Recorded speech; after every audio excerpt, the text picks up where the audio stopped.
Estamos no capítulo 4 do Eclesiástico. E o autor faz um louvor à sabedoria. Ele diz: a sabedoria comunica a vida a seus filhos e acolhe os que a procuram. A primeira coisa que chama muito a atenção é o fato de que o autor trata a sabedoria com prerrogativas divinas. Mais adiante isso ficará ainda mais claro.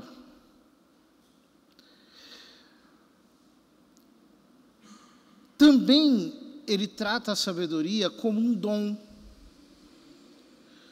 Ou seja, ela nos é dada por Deus.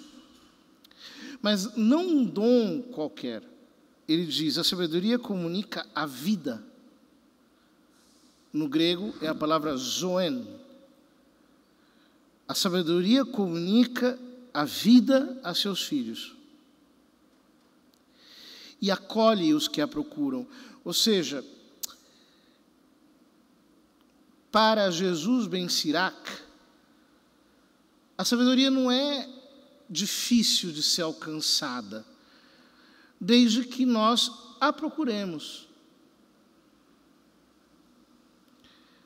Ele diz, os que a amam, amam a vida.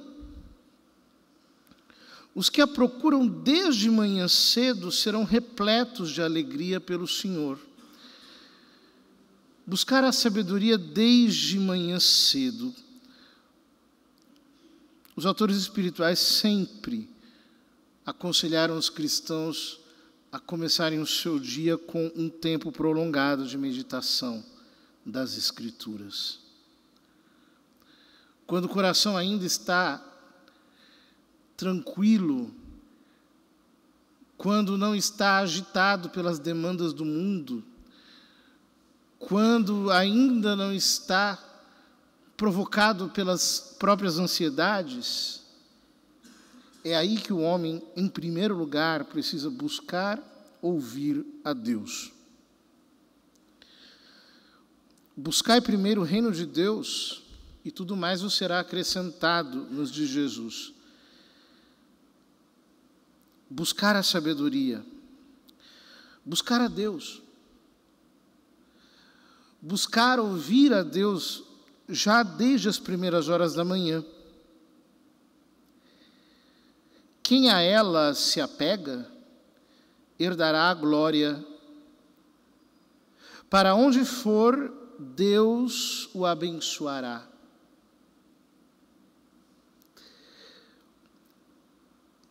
O autor dá aqui uma promessa de vida eterna.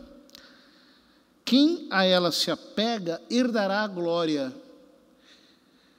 Exatamente como o Santo Afonso Maria de Ligório diz, quem reza se salva, quem não reza se condena. E como ele também ensina, aquele que medita, para de pecar. De duas, uma. Ou para de meditar, ou para de pecar. Porque a meditação e o pecado não podem conviver. Quem se apega à sabedoria, quem coloca sua alma na meditação, esse será salvo. É por isso que a Santíssima Virgem disse que aqueles que rezarem o terço diariamente irão para o céu. Pelas mesmas razões que Santa Teresa diz que quem faz 15 minutos de meditação por dia vai para o céu. É a mesma coisa. Ou seja, quem mergulha na oração, quem escuta a Deus, quem dá primazia a Ele, aquele que busca a sabedoria que é dom dele, esse vai para o céu. Mas ele diz, para onde for, Deus o abençoará. É claro, se ele procura escutar a Deus para ser conduzido por ele, como é que Deus não o abençoará? se ele procura agir não guiado pelos seus próprios sentimentos, não movido pelas suas próprias forças, mas instruído pelo Espírito do Senhor, como ele não será abençoado? Diz, os que a veneram, o texto grego fala, os latreuntes, os que a adoram, prestam culto, liturgia ao santo, pois Deus ama os que a amam. Ou seja, adorar a sabedoria é adorar Deus. No cristianismo nós sabemos que a sabedoria é uma pessoa, é Jesus Cristo. Ele é a sabedoria eterna que se encarnou. Portanto, os que têm a Cristo como mestre, os que o adoram,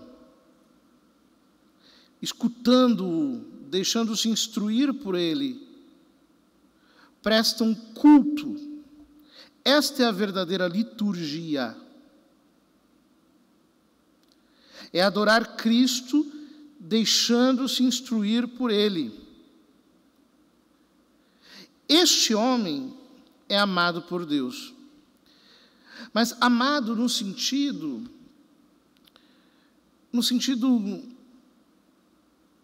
mais particular da palavra amor. Ou seja, estes são aqueles de quem Deus gosta. Deus ama todos. Mas Ele gosta mesmo de alguns, que são os amigos dele. Deus ama todos, mas de Abraão ele diz, ele é meu amigo. Ou seja, aquele que busca escutar a Deus, aquele que tem um coração atento ao Senhor, esse é de quem Deus gosta. Davi foi um homem que pecou muito, mas ele tinha reverência, temor pelo Senhor. Então, tudo que ele fazia, antes ele consultava, ele perguntava, ele ouvia os profetas, ele escutava Samuel, ele fazia de tudo para não fazer algo que estivesse fora da vontade de Deus. E por isso Deus diz de Davi, apesar de todos os seus pecados, ele é um homem segundo o meu coração. Porque aquele que escuta o Senhor, esse, de fato, o ama. Quem a escutar, julgará as nações.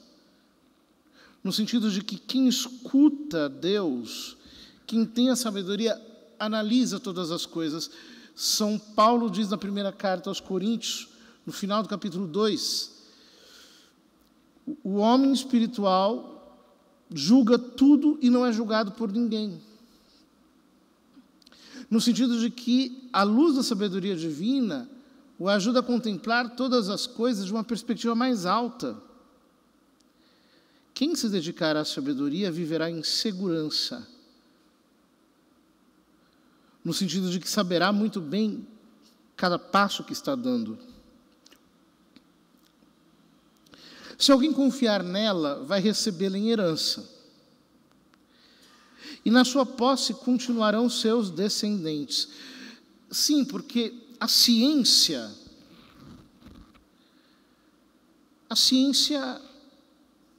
é importante. Mas sem a sabedoria, ela é apenas um conjunto de informações.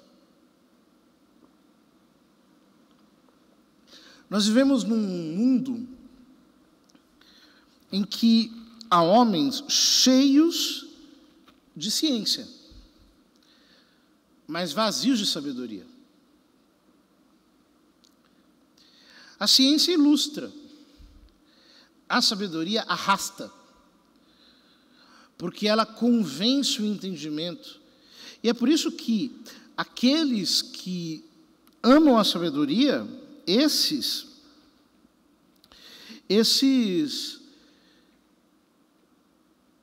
serão seguidos pelos seus descendentes. Aqui no versículo 18, há uma afirmação muito interessante. Ele diz, no começo, a sabedoria o acompanha por caminhos contrários. Talvez a melhor tradução do texto grego seria por caminhos tortuosos. E isso é muito admirável. Por quê? Talvez nós compreendêssemos de uma maneira mais clara se aqui estivesse dito assim, que a sabedoria o acompanha por caminhos retos. Mas por que a sabedoria acompanha um homem por caminhos tortuosos? O que o autor está nos dizendo aqui? O que o autor está nos dizendo é que a sabedoria, ela nos ensina a viver. A vida não é geométrica. Nós não somos figuras geométricas que precisam se encaixar umas nas outras. Se nós pegamos uma árvore, por exemplo, ela é toda torta. Se nós pegamos uma floresta, meu Deus. Se nós pegamos qualquer coisa da vida, ela não é retilínea. Ou seja, a sabedoria nos conduz a nós nos ajustarmos à realidade da vida. Não sermos pessoas rígidas, pessoas que têm um idealismo exacerbado, ou que são profundamente teimosas. Não, a sabedoria nos confere maleabilidade, jogo de cintura, capacidade de adaptação, flexibilidade. Nós nos tornamos dóceis.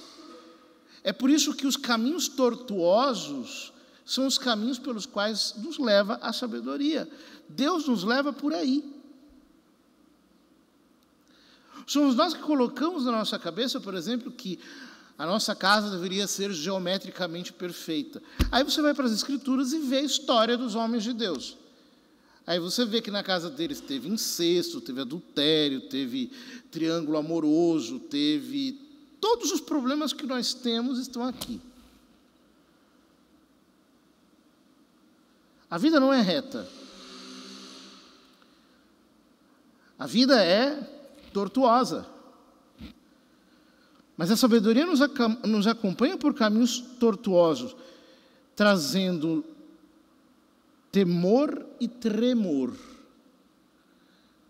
Trazendo temor e tremor, ou seja, nos fazendo ter aquela atitude reverente de respeito, de quem não se precipita, de quem não acha que entendeu, de quem tem uma autodesconfiança tão grande que diz, olha, será que é assim mesmo?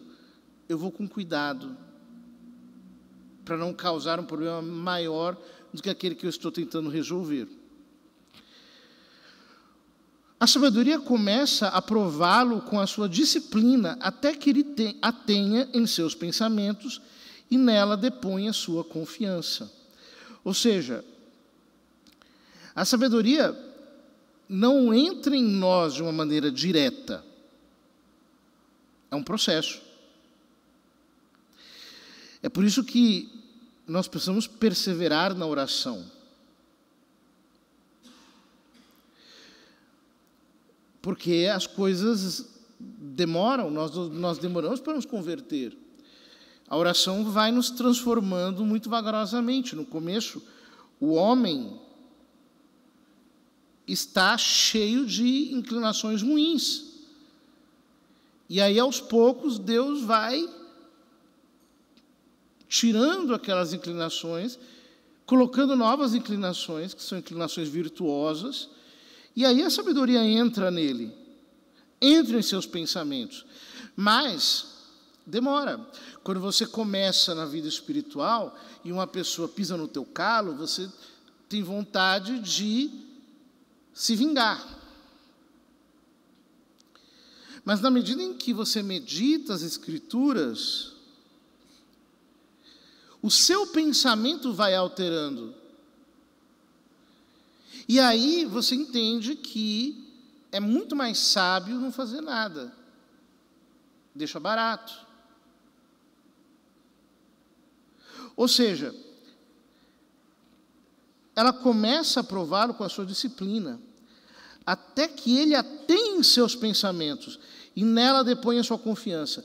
O que tem de cristão que não mudou seus pensamentos, não está escrito. Ou seja, são pessoas que mudaram plasticamente, externamente, mas não nos seus pensamentos. Não tiveram metanoia, ou seja, transformação do modo de pensar. Então, continuam tão vingativos quanto antes, só que agora eles colocam Deus na jogada. Então, rezam contra, fazem tudo quanto de avaliação errada, diz que o outro é o diabo, ele que é de Deus. São ingratos, então recebem benefícios e desprezam depois os seus benfeitores. São mesquinhos, covardes, hipócritas, têm uma vida escondida, querem parecer o que não são. Meu Deus! Mas aquele que medita, a sabedoria vai mudando os seus pensamentos.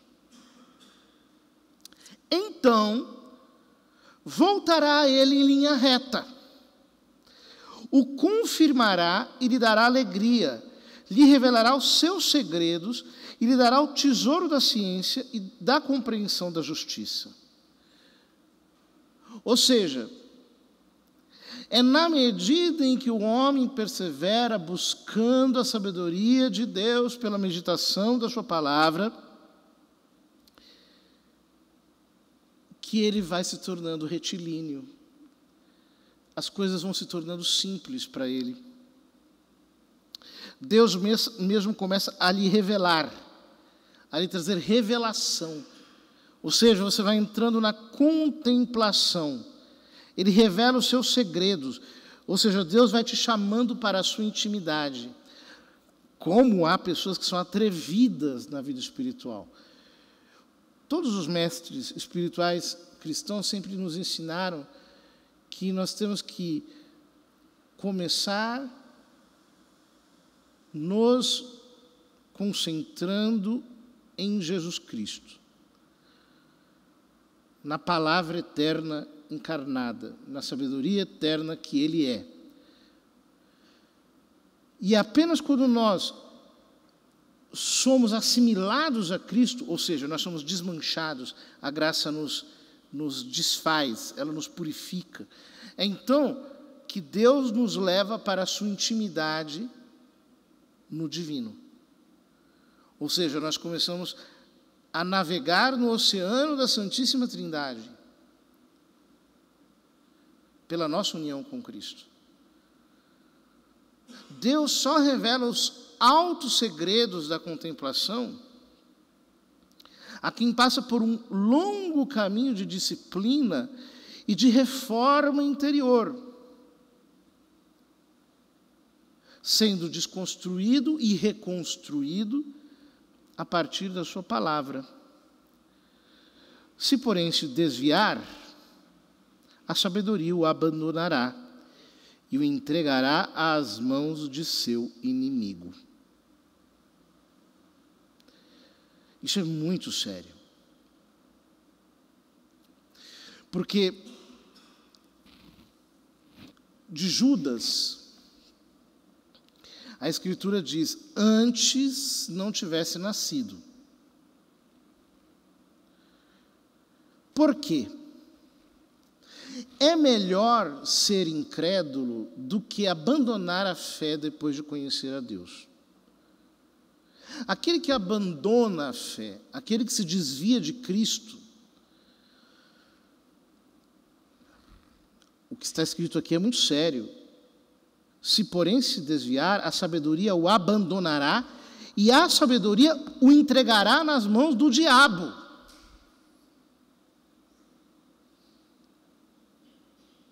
Porque, ao invés de um homem se unir a Deus, ele se cegou para Deus. É o caminho, por exemplo, do faraó. As pragas começaram, na quarta praga, os magos do Egito disseram, olha, aqui tem o dedo de Deus. O faraó desprezou, e a Escritura diz, Deus endureceu o coração do faraó. E daí foi até o fim. Até a sua morte, até o seu extermínio. Algumas pessoas ficam, nossa, escandalizadas. Como é que Deus pode endurecer o coração do faraó?